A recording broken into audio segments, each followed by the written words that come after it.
this is Seth Winning, and welcome to another AFI 100 Greatest American Film Review List. Today's film is The Sound of Music.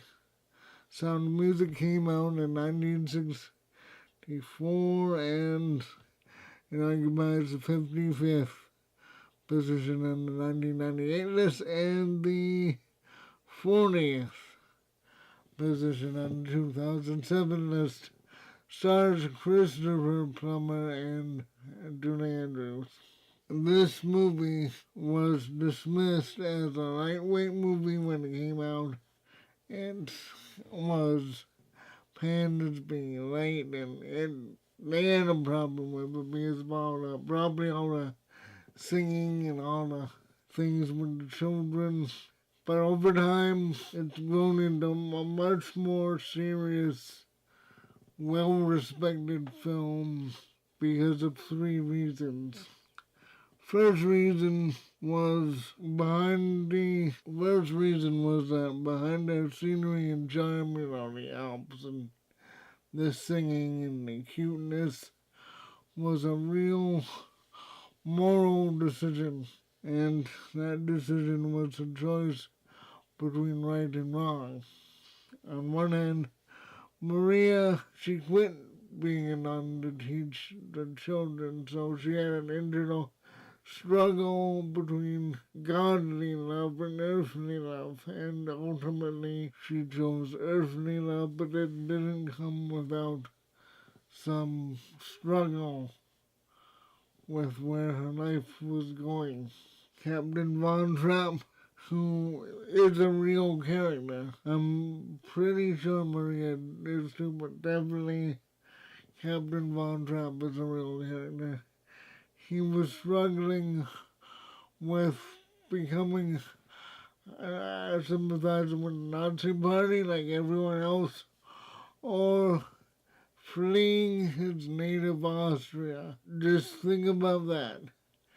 If you had to leave America for Canada or for France or Switzerland or somewhere where they did not speak English as the first language, how would that feel to leave everything you knew behind because of politics? Because some people have said they might not want to leave today because of President Trump, but, I don't think anyone has left.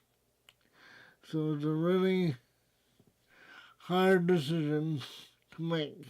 It's a real sacrifice. And this real sacrifice, well, I live in New Hampshire. You probably know I lived in New Hampshire. Right an hour and a half away from me is Stowe, Vermont. Stowe, Vermont is the place where the Von Trapp family ended up.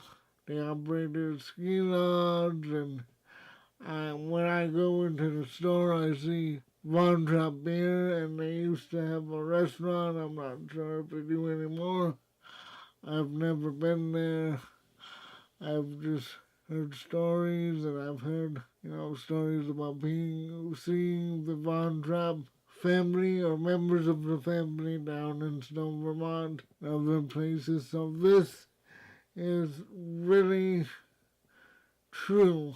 If it were made today, it would absolutely play on the fact that it's based on a true story. So the second tentpole on which this movie is grounded is how the performers sold the role. Like Christopher Plummer, who was a great actor, he never wanted to do this film. He thought it was like, the old acting adage where never work with animals or kids.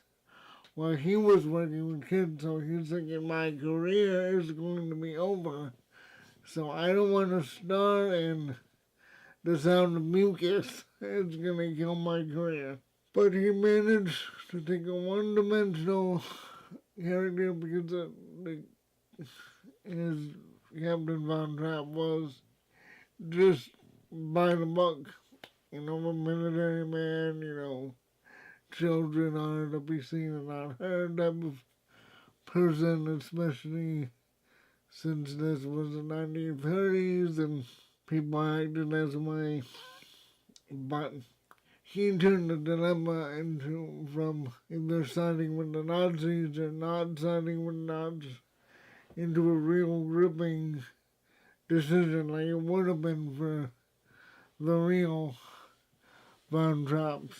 And this is what gave it gravity and weight and meaning. Julie Andrews also, she might have been cheering all the time, but when she's dealing with being pulled in two different directions between being an actor and being a teacher, she really felt like she had a hard time with that. And what this is, these people are method actors, and now everyone's a method actor. De Niro's a method actor.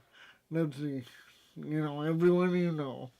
Scarlett Johansson is a method actor. Jennifer Lawrence is a method actor. Everyone you know. But back then, actors were more like type actors. Like, you know how Arnold Schwarzenegger is always a version of the Terminator, even in Commando or Kindergarten Cop, where he's always, I'm the Terminator. And so that's the other type of actor, as exemplified by Arnold, Sylvester Stallone, Steve McQueen. Steve McQueen was always Steve McQueen, whether he was driving a race car or catching a bad guy in Bullet. He was just always the same character, and people relied on that one.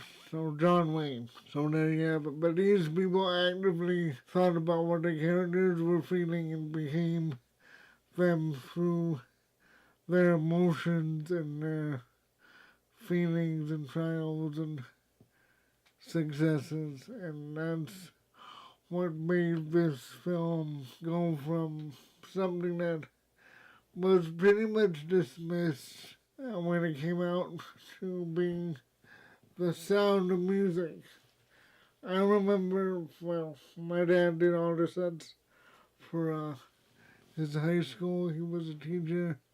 I remember singing The Sound of Music at least once during my childhood. And it was the music.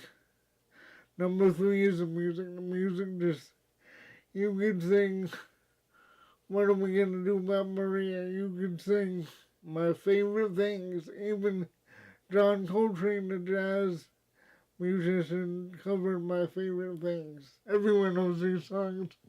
You all sang them when you were kids. And it just helped cement itself into the American film lexicon.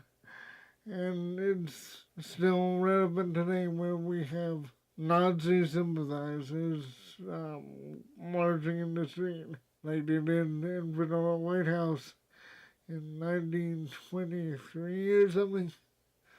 Long time ago. But we're circling back to a period of time where we are seeing riots and Nazism, and it hasn't gotten anywhere nearly as bad as it was in Germany and Austria in the mid to late 30s, 38, 39. But something to think about. Something to think about. Everything old is new again. Sometimes it should stay old. But enough with being. If you like this film, click like, subscribe, and visit my gear list in the dialogue box below, and have a good night.